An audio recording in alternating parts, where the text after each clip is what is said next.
Јас и сакаше животот да се го уништам самата. Тоа сам го кажала и 100 пати ќе го кажам. Јас сум и на психијатрите кажувала, 5 души ме снимаа у Велес, тетко ќе го забравиш. Не, ја додека сам живо, тоа нема да го забравам од мозоко, мене тоа од главата нема да ми се сврли никад. И не сум, еви сега што седа ми се тресам и се возбудувам целата. И се замислувам како е било, како сум издржувала. Сега ми се мозокот развива и не можам, фактички не можам да се смирам. Дома кој ќе отида.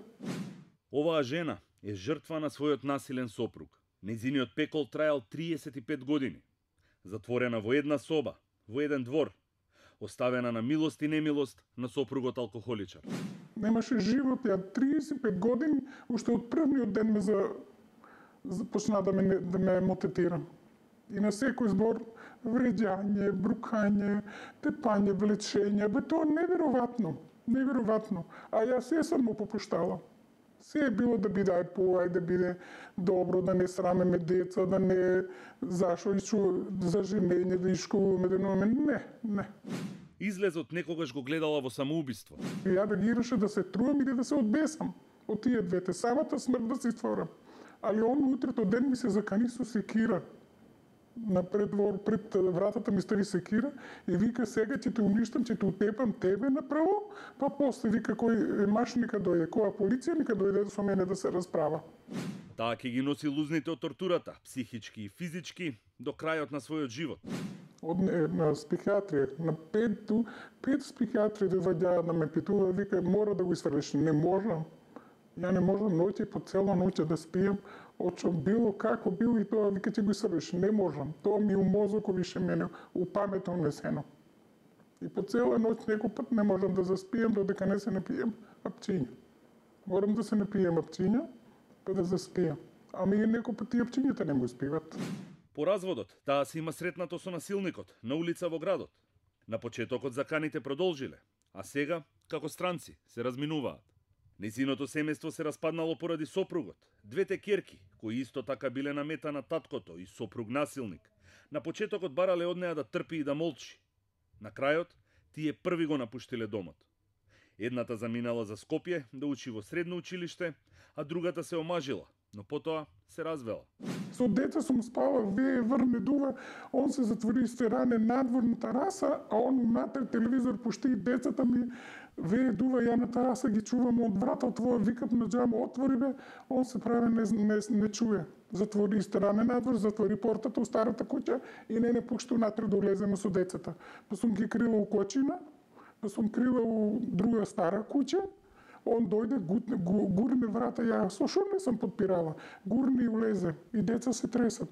Какви сте, тоа, каков живот ќе бил? А сум ги закривала, а шо ви права? И децата ми бегаа на тоа.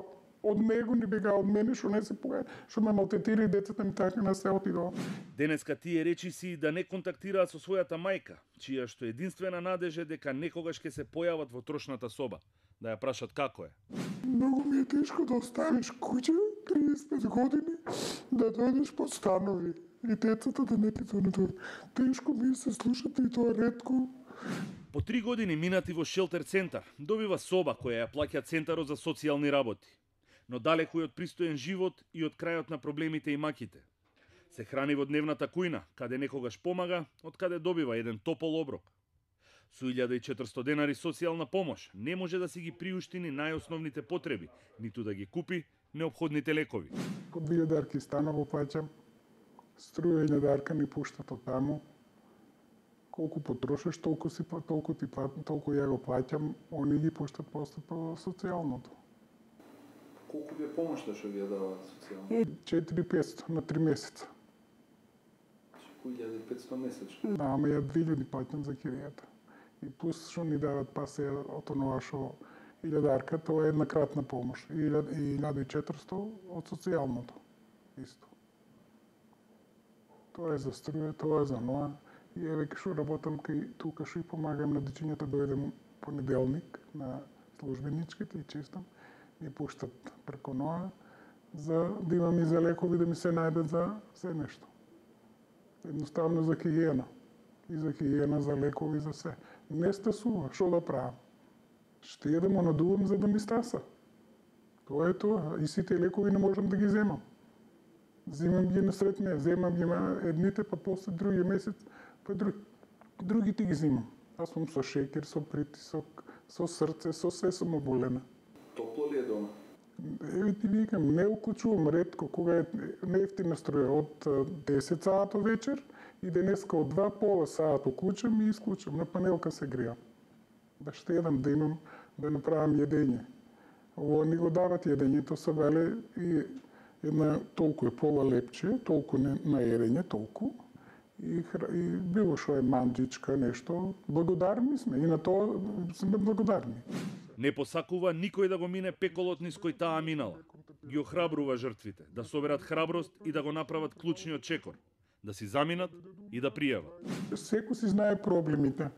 И сами од себе ги се реше, што може да кажа. А не препорачувам како мене да бидат и они. Како јас што сум издржала 35 години. Да не чека. Да не чекат, нека си решават самите проблеми, нека гледат дали е добро, дали не е. А како мене, јас што сум била 35 години, на никого не препорачувам. На никого. Бидете живи и здрави, тоа да не ви се случи, ни на највелодушно да не му се случи, како јас што сам имала проблеми.